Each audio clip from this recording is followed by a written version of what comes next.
شروع ہو گئی. ایسا ہی ہے نا, رمضان اور گرمی ایسا لگ رہا ہے کہ اللہ میاں نے گرمی لا کے بتا دیا کہ اس دفعہ رمضان تمہیں کیا دے گا, ٹینشن دے گا. حضرت جابر بن عبداللہ تھے یا معاذ بن جبل, غالباً جابر بن عبداللہ رضی اللہ عنہ, ان کی جب موت کا وقت آئی, یہ واقعہ میں کیوں سنا رہا ہوں, ایک اہم بات سمجھانے کے لیے. ان کی جب موت کا وقت آیا نا تو وہ رونے لگے. لوگ سمجھے کہ شاید موت سے ڈر گئے ہیں. پوچھا کہ آپ کیوں رو رہے ہیں؟ کہنے لگے میں خدا کی قسم موت کے ڈر سے نہیں رو رہا. مجھے رونا اس بات پہ آ رہا ہے کہ میں اللہ کو خوش کرنے کے لیے, اللہ کو راضی کرنے کے لیے گرمیوں میں روزے رکھا کرتا تھا. شدید پیاس برداشت کرتا تھا. کس کے لیے؟ اللہ کے لیے. شدید بھوک بھی برداشت کرتا تھا. یہ لذت مجھ سے ہمیشہ کے لیے چھوٹ رہی ہے, کیونکہ آگے تو جنت ہے. جنت میں تو اللہ ہمارا اکرام کرے گا, ہم تو اللہ کے لیے کچھ نہیں کریں گے جنت میں. یہ واقعہ میں نے کیوں سنایا؟ دیکھو, جب کوئی کام کرنا ہی ہوتا ہے تو اس کو پینلٹی سمجھنے کے بجائے, جرمانہ سمجھنے کے بجائے اس کام کو انجوائے کرنا شروع کر دو. صوفیہ کرام کے ہاں جو ہے نا, صوفیہ کرام جو بھی لوگوں کے دلوں پہ محنت کرتے ہیں, جتنے بزرگان دین گزرے ہیں, ان کے ہاں اصلاح کے 2 طریقے رائج ہیں. آج بھی میڈیکل سائنس میں نا باڈی کو ٹھیک کرنے کے 2 طریقے ہیں. ایک طریقہ کہا جاتا ہے علاج بالضد. علاج بالضد کا مطلب ہے جو بیماری ہے اس کے خلاف دوا کھلائی جائے, ان جراثیم کو مارنے والی میڈیسن کھلائی جائے, جس کو اینٹی بائیوٹک کہا جاتا ہے. آپ میں جو جرمز پھیل رہے ہیں, آپ نے ایسا زہر جسم میں داخل کیا, اس زہر نے ان جراثیم کو مار دیا, فائٹ کی اور اس کو بولے نا کیا ہو گیا, ختم کر دیا. ایک طریقہ یہ ہوتا ہے. ایک طریقہ علاج بالمثل جو عام طور پہ ہومیوپیتھک میں چل رہا ہوتا ہے. یہ جو ویکسین ہے یہ کیا ہے, وہی جراثیم آپ کی باڈی میں داخل کیے جائیں جو آپ کو بیمار کرتے ہیں. اس کا فائدہ کیا ہوتا ہے کہ جب وہ مردہ جراثیم آپ کی باڈی میں داخل کیے جاتے ہیں تو آپ کی باڈی کے جراثیم اس سے لڑنے کے لیے تیار ہو جاتے ہیں. ان کو کیا پتا کہ یہ زندہ ہیں کہ مردہ ہیں. مردہ نہیں بھی ہوتے تو بڑے ادھموئے ہوئے ہوتے ہیں نا. جیسے آپ نے اپنے بیٹے کی فائٹ کرائی کسی کمزور سے, محلے کے کمزور لڑکے کے ساتھ, بچہ جیت گیا, آہستہ آہستہ اس میں کانفیڈنس پیدا ہونا شروع ہوا. پہلی دفعہ ہی لڑائی ایسے طاقتور سے کرا دی اور اس نے کوٹ دیا پکڑ کے, بچہ زندگی بھر کسی سے لڑنے کے قابل بولو نہیں رہے گا نا. شروع میں کمزوروں سے لڑائی کروائی جائے, پھر آہستہ آہستہ وہ بڑے بڑوں سے لڑنے کے قابل ہو جاتا ہے. تو علاج کا ایک طریقہ باڈی میں یہ ہوتا ہے جس کو علاج بالمثل کہا جاتا ہے, کہ آپ نے جو وہی جراثیم داخل کر دی, جیسے ویکسین ہے نا کووڈ کی, کورونا کی ویکسین, تو آپ کی باڈی ان جراثیم سے لڑ کے اور آپ کا سسٹم اتنا مضبوط ہو جاتا ہے کہ اب اگر کسی جرمز نے یا وائرس نے حملہ کیا تو آپ کی باڈی خود اس سے حملہ کر لیتی ہے. تو وہی چیز داخل کی جا رہی ہے باڈی میں. کیا خیال ہے بھائی؟ تو اہل اللہ جب علاج کرتے ہیں نا دلوں کا, کہ آپ سے گناہ چھوٹ جائیں, آپ کے دل میں آپ شریعت کے فرائض و واجبات پورے کرنا شروع کر دیں, تو اس کا ایک طریقہ یہ ہوتا ہے کہ آپ کے دل میں اللہ کا خوف پیدا کیا جائے, جہنم سے ڈرایا جائے, آگ سے ڈرایا جائے, بتایا جائے کہ اس پر کیا کیا سزائیں ہیں. اس سے یہ ہوتا ہے کہ جب آپ گناہ کے قریب جاتے ہیں آپ کانپنے لگتے ہیں, خوف طاری ہو جاتا ہے آپ کے اوپر. جب آپ رمضان کا روزہ چھوڑنے لگیں گے آپ پر خوف طاری ہو جائے گا. اس سے آپ گناہ سے بچ تو جائیں گے, شریعت کے حکم کو پورا تو کر لیں گے, لیکن حکم پورا کرنے میں مزہ بولیں نہیں آئے گا.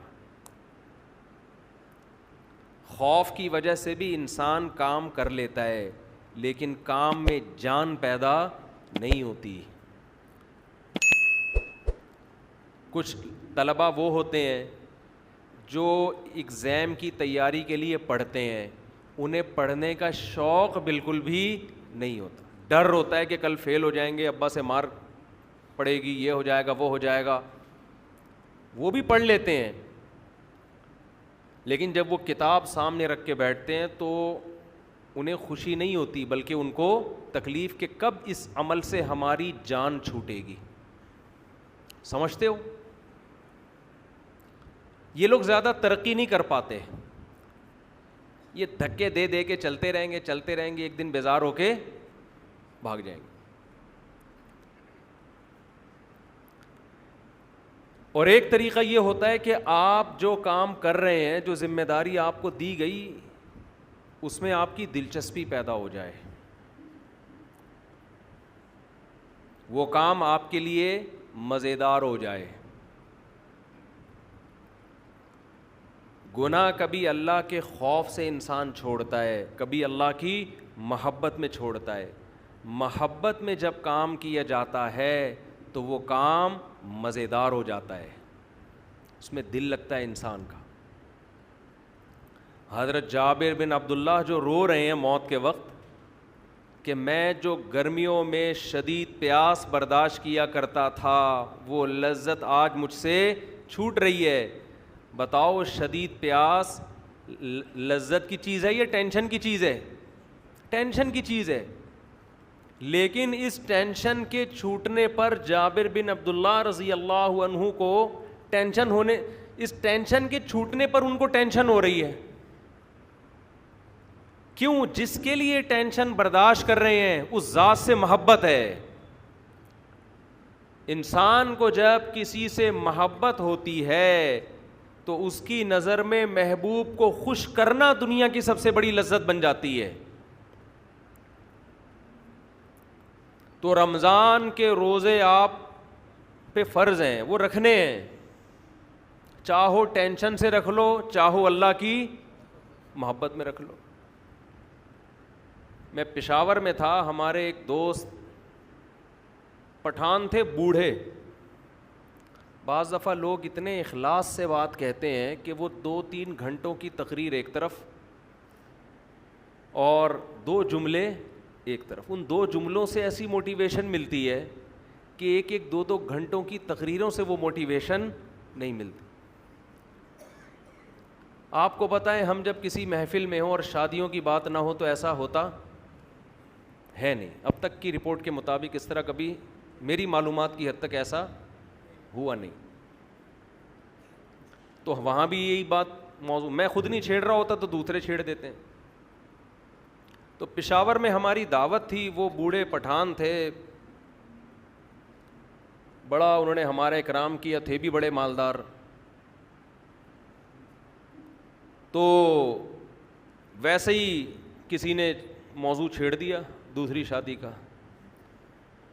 تو ہم نے بھی ان بوڑھے جو پٹھان تھے نا, بزرگ ٹائپ کے, ان سے ہم نے کہا کہ چھیڑنے کے لیے کہ آپ بھی کر لیں, اللہ نے آپ کو اتنا مال دیا ہے, اور تھے بھی بوڑھے ہو کے بھی بڑے فٹ فاٹ تھے وہ.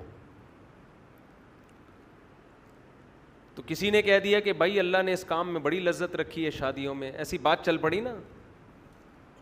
کسی نے کہا کہ نہیں جی لذت جو ہے وہ بکرا کھانے میں, کسی نے کہا جی مرغے پھوڑنے میں, ہر آدمی کے اپنے مزے ہیں. کسی نے کہا کہ جی انڈیا پاکستان کا میچ دیکھنے میں. وہ بزرگ نے بڑی زبردست بات کی, مجھے کہنے لگے مولوی صاحب لذت اللہ نے صرف 2 چیزوں میں رکھی ہے. لذت اللہ نے صرف, بولو, 2 چیزوں, ایک اپنی راہ میں لڑنے میں اور ایک روزہ افطار کرنے میں.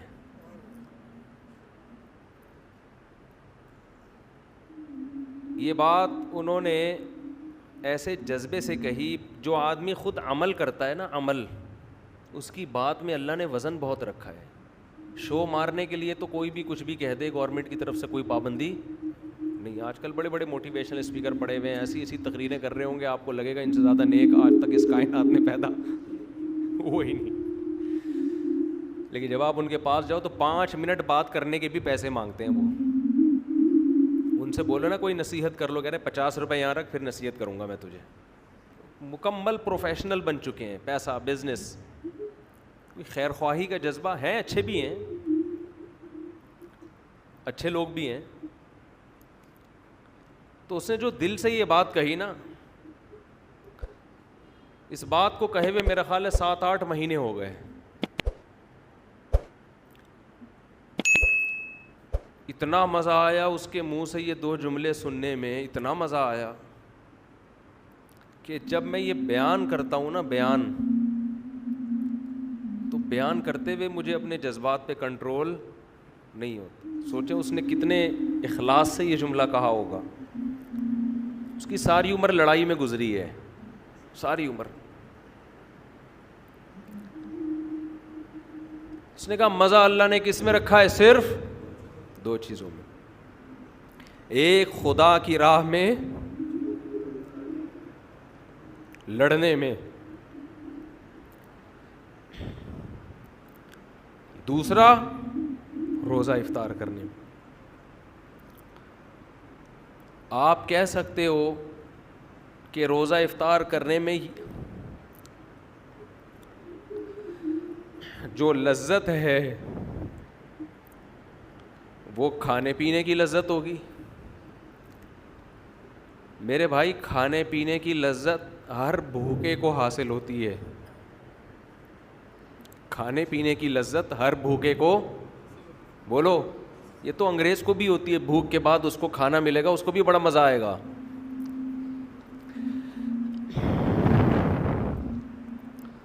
پیاس کے بعد پانی کی لذت ہندو کو بھی حاصل ہوتی ہے. اس بزرگ کا مطلب وہ لذت نہیں تھا جو ہر بھوکے اور ہر پیاسے کو کھانے اور پینے کے وقت, بولو, حاصل ہوتی ہے.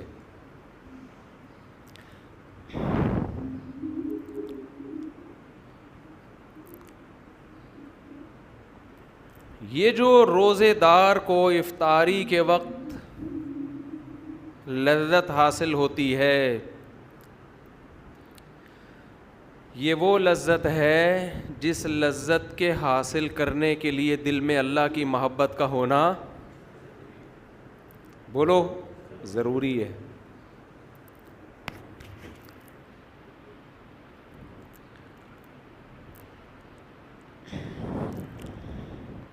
انسان کو یہ احساس ہوتا ہے افطاری کے وقت,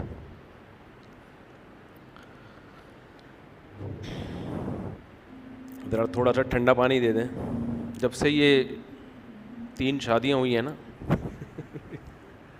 مجھے بات بات پہ رونا آتا ہے. آج جتنی انسان کی شادیوں کی تعداد بڑھتی ہے نا, اس کو بات بات پہ رونا آنا شروع ہو جاتا ہے. 4 کے بعد تو ہر بات پہ روتا ہے وہ.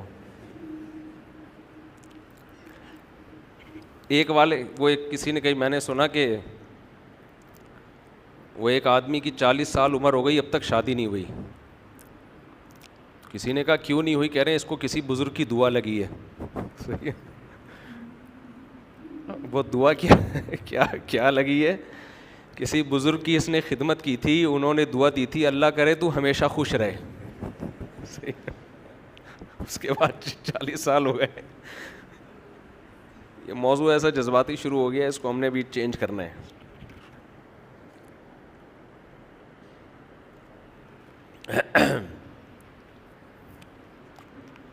بعض دفعہ مسائل کچھ اور ہوتے ہیں, رو کسی اور بات پہ رہا ہوتا ہے آدمی, سمجھ رہے ہیں نا. خیر کیا بات کر رہا تھا میں, تو میں عرض کر رہا تھا کہ جو افطاری کے وقت لذت ہے نا, لذت, یہ بھوک اور پیاس ختم کرنے کی لذت نہیں ہوتی. یہ اس بات کی لذت ہوتی ہے کہ آج ساری دنیا پیدا کرنے والے کو بھول چکی ہے.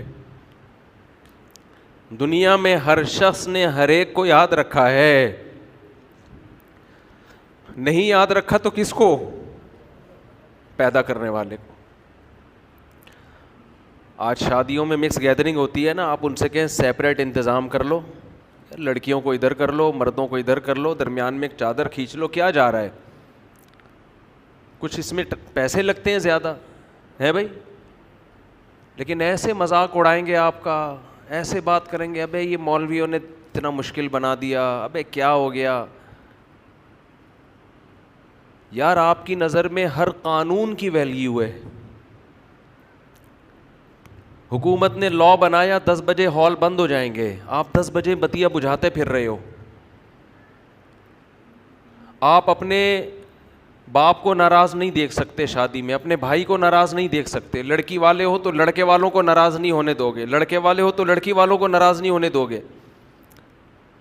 جس خدا نے بنایا ہے, جو پیدا کرنے والا ہے, جس نے یہ نعمتیں دی ہیں, وہ آپ کو دعوت کرنے سے منع بھی نہیں کر رہا.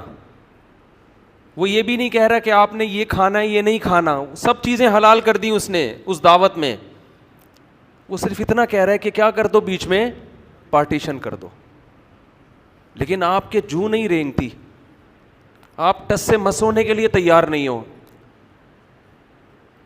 اتنی سی بات وہ کہہ رہا ہے کہ بھائی درمیان میں کیا کر دو, پارٹیشن کر دو. آپ کہہ رہے ہو نہیں کریں گے.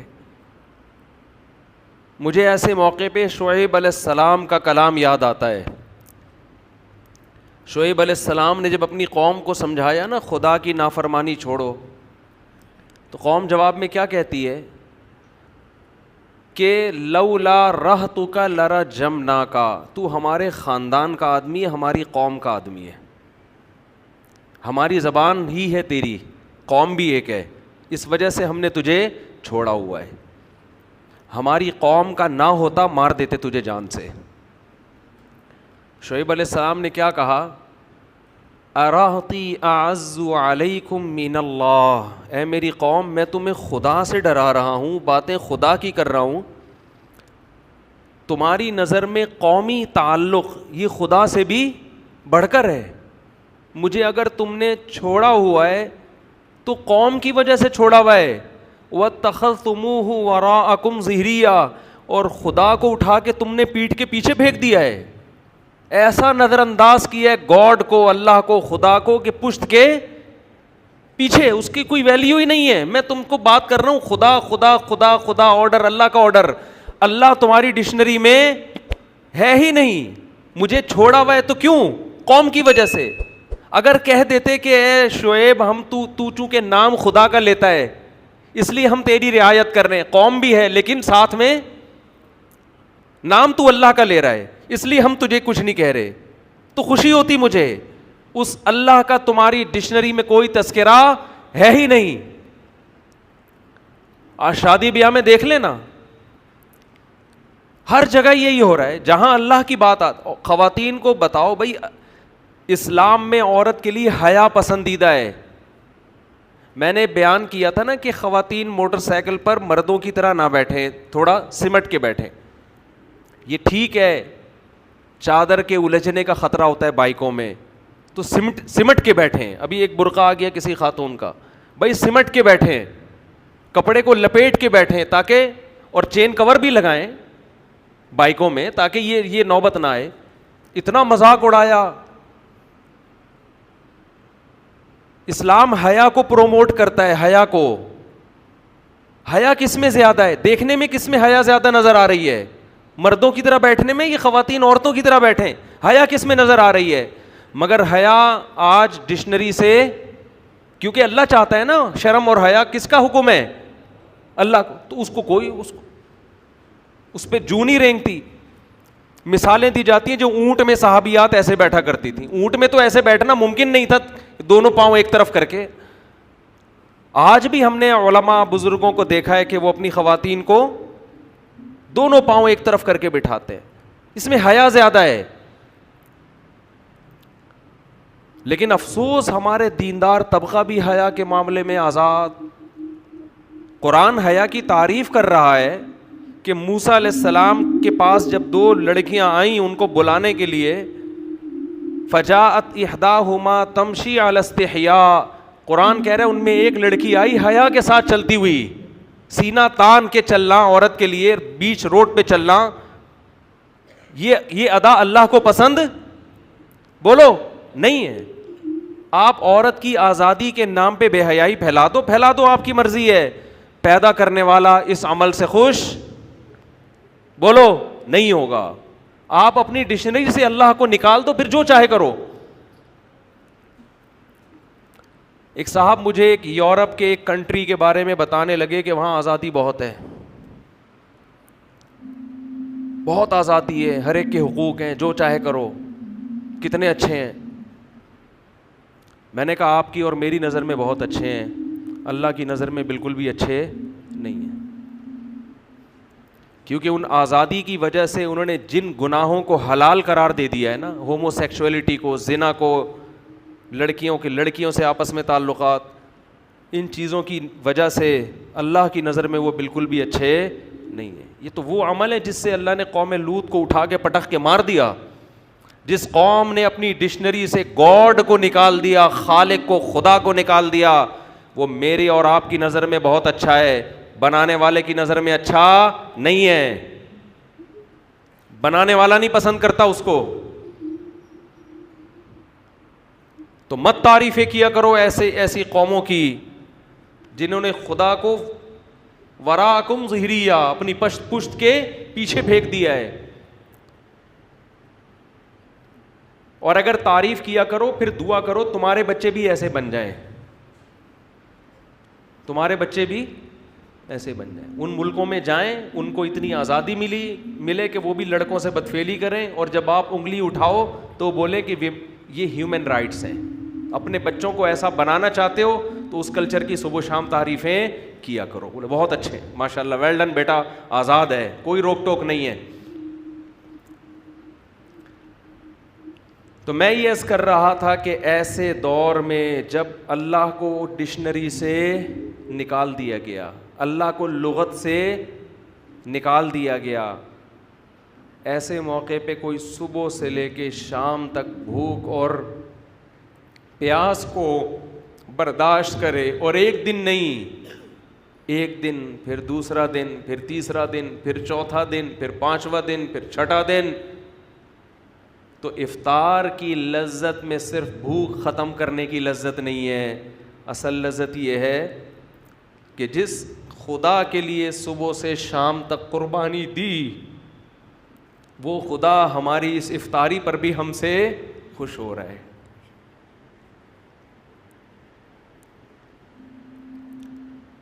وہ ہمیں کھاتا دیکھ کے خوش ہو رہا ہے.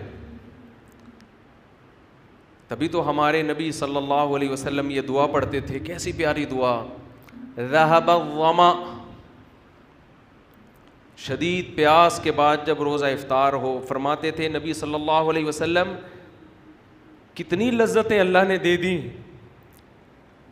ذہب الظما, فرماتے پیاس چلی گئی. شدید پیاس میں آپ پانی پیتے ہیں, کیسا سکون ملتا ہے. ذہب الظما, پیاس چلی گئی.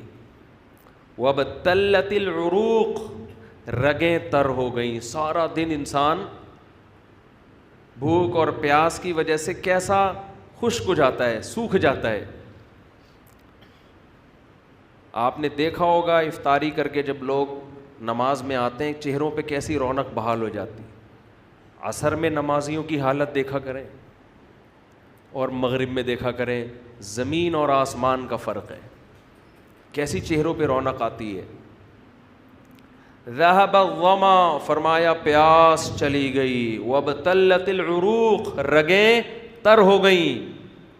یہ مادی نعمت ہے. اور آگے فرماتے وثبت الاجر انشاء اللہ, اور اللہ نے چاہا تو صبح سے لے کے اب تک اللہ کے لیے جو ہم نے قربانی دی ہے وہ اجر ہمارا ثابت ہو گیا. وہ اجر اللہ نے اپنے ہمارے اعمال میں لکھ دیا. مزے ہی مزے, لذتیں ہی لذتیں. ان لذتوں سے ہمارا لبرل طبقہ, دنیا دار طبقہ اور غیر مسلم بولو محروم ہے. یہ لذت اس کو حاصل نہیں ہے. وہ بھی بھوکے رہتے ہیں ڈائٹنگ کرنے کے لیے. کولیسٹرول ختم کرنے کے لیے. ان کو ان کے ٹرینر نے کہا ہوتا ہے کہ ایک ٹائم کے کھانے کا ناغہ کر دو. اس بھوک کے بعد جب وہ کھاتے ہیں ان کو وہ لذت محسوس نہیں ہوتی جو ہمیں افطاری کے وقت محسوس ہوتی ہے.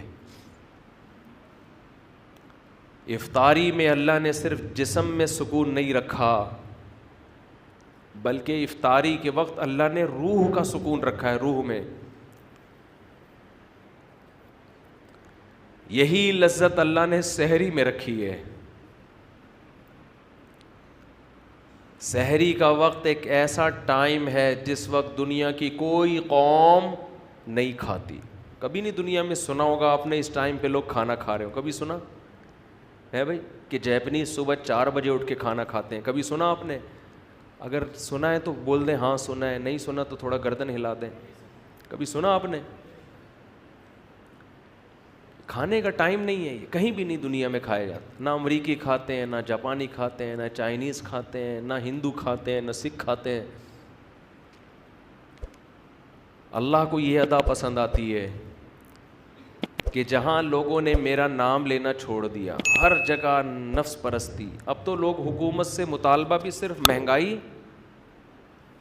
صحت, ان چیزوں کا کرتے ہیں. اسلام کا مطالبہ کرنا بھی چھوڑ دیا. پہلے ہمارے سیاسی لیڈر اسلام کا نام لیتے تھے, مجھے ووٹ دے میں اسلام کو نافذ کروں گا. اب ہمارے سیاسی لیڈروں نے اسلام کا نام لینا چھوڑ دیا. ان کو پتہ ہے اسلام کے نام پہ ووٹ نہیں ملے گا, ووٹ ملے گا مہنگائی کے نام پہ, آزادی کے نام پہ. تو ایسے دور میں جب اللہ کو لوگوں نے اپنی کتابوں سے, اپنی ڈکشنری سے نکال دیا, تو نبی صلی اللہ علیہ وسلم نے فرمایا کہ اللہ اور اس کے فرشتے صبح سحری کھانے والوں کے لیے پر رحمت بھیجتے ہیں. فرشتے رحمت کی دعا کرتے ہیں ان لوگوں کے پر جو صبح اٹھ کے, کیونکہ اللہ کو یہ ادا بھی اپنے بندوں کی پسند آتی ہے کہ دنیا میں کوئی قوم اس ٹائم پہ کھانا نہیں کھاتی اور میرے نیک بندے صبح اٹھ کے کھا رہے ہیں. کیوں؟ کس کا حکم ہے؟ اللہ کا حکم ہے. کلوا واشربوا حتى يتبين لكم الخيط الابيض من الخيط الاسود من الفجر. اللہ نے فرمایا کھاؤ اس وقت تک جب تک سفید دھاگا سیاہ دھاگے سے ممتاز اور جدا نہ ہو جائے, یعنی صبح صادق طلوع نہ ہو جائے. ثم اتموا الصيام الى الليل, پھر غروب آفتاب تک اس روزے کو مکمل کرو. اے اللہ بہت مشکل حکم ہے, پوری روٹین تو نے ہماری چینج کر دی. اللہ نے تسلی دی, ایام معدودات, پورے سال کے لیے نہیں کہہ رہا, گنے چنے دن ہیں, گنے چنے انگلیوں پہ گن سکتے ہو, اس سے زیادہ تمہیں میں مکلف نہیں بنا رہا. ویسے بھی آپ کی جنرل نالج کے لیے پاکستان میں 15 سال سے روزے 29 ہی ہو رہے ہیں. 30 روزے میری اور آپ کی نسلیں نہیں دیکھیں گی, مجھے تو ایسا ہی لگتا ہے. 2006 سے میں نوٹ کر رہا ہوں, اس سے پہلے کا مجھے یاد نہیں. یہ 2022 ہے, 2007 سے لے کے 2021 تک, اب 22 چل رہا ہے نا, یہ کتنے سال ہو گئے؟ 14 سال. ایک دفعہ بھی رمضان 30 کا نہیں ہوا ہے. یہ خود ایک بہت بڑا سوالیہ نشان ہے, سمجھتے ہو؟ ایک نشان ہے یہ کہ کیا ہو رہا ہے مارکیٹ میں. محرم کبھی 30 کا ہوگا, کبھی منفی باتیں کرنے کا کوئی فائدہ نہیں ہوتا, لیکن بعض دفعہ آدمی اپنے جذبات کا تو اظہار کر سکتا ہے نا. محرم کبھی 29 کا ہوگا, کبھی 30 کا. سفر کبھی 29 کا, کبھی 30 کا. ربیع الاول کبھی 29 کا, کبھی 30 کا. 14-15 سال ہو گئے, رمضان 30 کا ہو کے نہیں دے رہا. ماہر فلکیات بعض دفعہ کہہ دیتے ہیں کہ ناممکن ہے کہ 29 ہوں, ہاں ناممکن ہے کہ 29 کو چاند نظر آئے, پھر بھی 29 ہی کا ہوتا ہے. الحمدللہ یہ ایک نشان ہے سوالیہ ہلال کمیٹی پر, سمجھ رہے ہو؟ بہت بڑا سوال ہے یہ کہ مارکیٹ میں ہو کیا رہا ہے. تو میں ایک پروگرام ریکارڈ کروانا تھا میں نے 30 نا, تو میں 29 کے بعد میں نے کہا بس وہ پورے رمضان چلے گا نا. تو انہوں نے کہا 30 اگر 30 ہو گئے. میں نے کہا کسی کا باپ بھی پاکستان میں 30 روزے نہیں کر سکتا, تو 29 ہی ہوں گے. ٹھیک ہے, معذرت کے ساتھ ایسی گندی گندی باتیں بھی بعض دفعہ انسان کر لیتا ہے, لیکن یہ ہے ایک بڑا مسئلہ ہی ہے. تو لیکن بہرحال جو کمیٹی کا اعلان ہو آپ نے فالو اسی کو کرنا ہے. ایسا نہ ہو کہ سب عید منا رہے ہوں اور آپ روزہ رکھ کے بیٹھے ہوئے ہوں. ہم بھی جو کیونکہ گورنمنٹ کا جو فیصلہ ہوتا ہے ماننا پڑتا ہے. بنے کیوں کر جو ہو سب کار الٹا, ہم الٹے بات الٹی یار الٹا. خیر کہاں اچھی اچھی باتیں چل رہی تھیں, پھر یہ بیچ میں کچھ باتیں غلط آ گئی. میں جلدی سے سمیٹ کے ختم کرتا ہوں, بس 2 منٹ میں ختم کرتا ہوں. رمضان کے حوالے سے بات تو رمضان کی چل رہی تھی نا. تو میرے بھائی روزہ رکھو پابندی کے ساتھ, اسے جرمانہ سمجھ کے مت رکھو, پینلٹی سمجھ کے مت رکھو. اللہ کی محبت پیدا کرو اپنے اندر, اللہ کی محبت میں بھوکا پیاسا رہنا سیکھو. اور میں تو کہتا ہوں نفلی روزے بھی رکھا کرو, کچھ نفلی بھی رکھا کرو. غنیمت ہے, فرض رکھ لیں بڑی بات ہے, لیکن نفلی کا بھی عادی بناؤ. اور یہ خوب سمجھ لو روزہ رکھنے سے کبھی آپ کی صحت خراب نہیں ہوگی. آج دنیا میں سارے مسائل ہی کھانے پینے کی وجہ سے پیدا ہوئے ہیں, کھانے پینے کی وجہ سے پیدا ہوئے ہیں. اور بہت زیادہ ڈاکٹروں کو بھی فری نہ کرایا کرو. ویسے تو ڈاکٹر بھی کہتے ہیں روزہ رکھنے سے صحت اچھی ہوتی ہے, لیکن بعض ڈاکٹر کہتے ہیں ایکچولی یہ ہوتا ہے. ایکچولی ٹھوپی ڈرامے چھوڑ دو. ہمیشہ سے صدیوں سے مسلمان روزے رکھتے آئے ہیں, فائدہ ہوگا نقصان نہیں ہوگا. سب سے بڑی بات یہ کہ آپ کی قوت ارادی مضبوط ہوگی. دیکھو انگریزوں میں ہر وقت کھانے کا دستور ہے, وہ پیٹ بھر کے تمیز سے نہیں کھاتے ہیں. وہ گھر سے نکلیں گے کیک رس تھوڑا سا جو بھی ان کا کیک رس, تو ہمارا والا تو وہ ہضم بھی نہیں کر سکتے, ان کا جو بھی کیک رس ہوتا ہے. پھر آفس میں گئے کچھ نہ کچھ, پھر وہاں سے نکلے تھوڑا سا کچھ, 24 گھنٹے جگالی.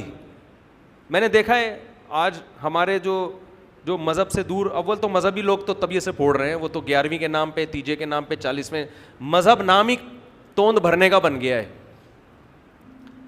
مذہب کے نام پہ ربیع الاول میں حلوے الگ چلیں گے, محرم کے حلیم الگ چلیں گے, اور ابا کے تیجا 40واں برسی, پھر یہ وہ کھاؤ خود پیٹ دیگ بن چکے ہیں.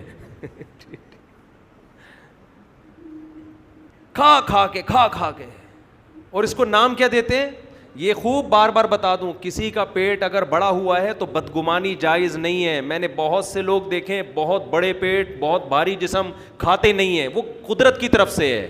صحابہ میں بھی ایسے تھے جن کے وزن زیادہ تھے لیکن کھاتے پیتے کم تھے, تو بدگمانی جائز نہیں ہے. اسلام میں وہ موٹاپا ناپسند ہے جو زیادہ کھانے کی وجہ سے ہوا ہو. بعض دفعہ زیادہ کھانے کی وجہ سے نہیں ہوتا, نیچرل ہوتا ہے وہ.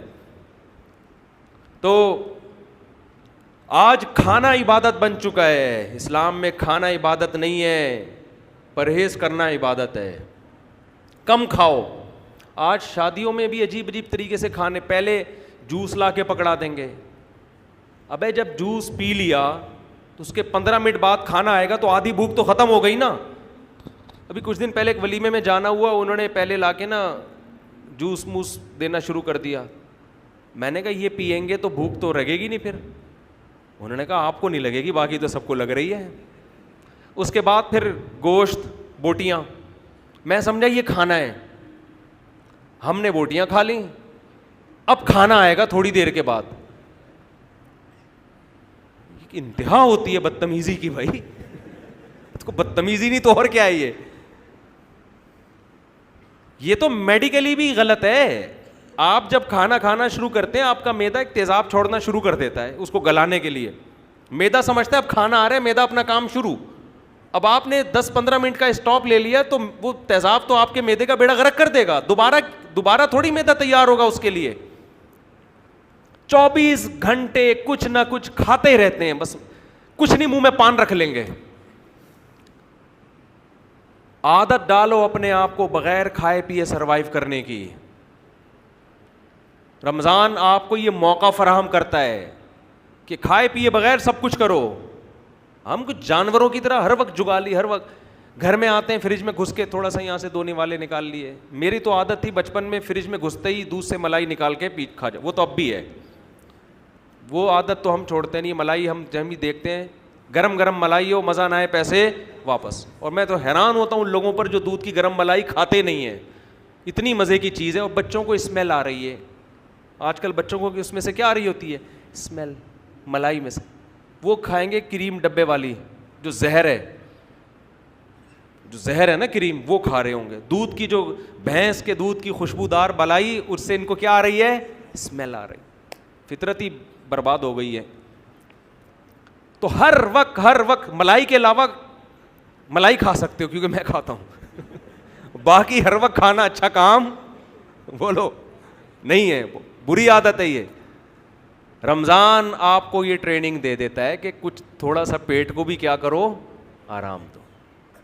ایسے ہی صبح آفس جاؤ بغیر ناشتے کے, تو عادت ڈالو. لیکن مسئلہ ہمارے ساتھ یہ ہے کہ رمضان میں عادت پڑتی ہے, اس کے بعد جو پرہیز ٹوٹتا ہے نا ہمارا, ایسا پھر عید کے بعد سے پھوڑنا پھاڑنا, وہ معدے کی ایسی کی تیسی ہو جاتی.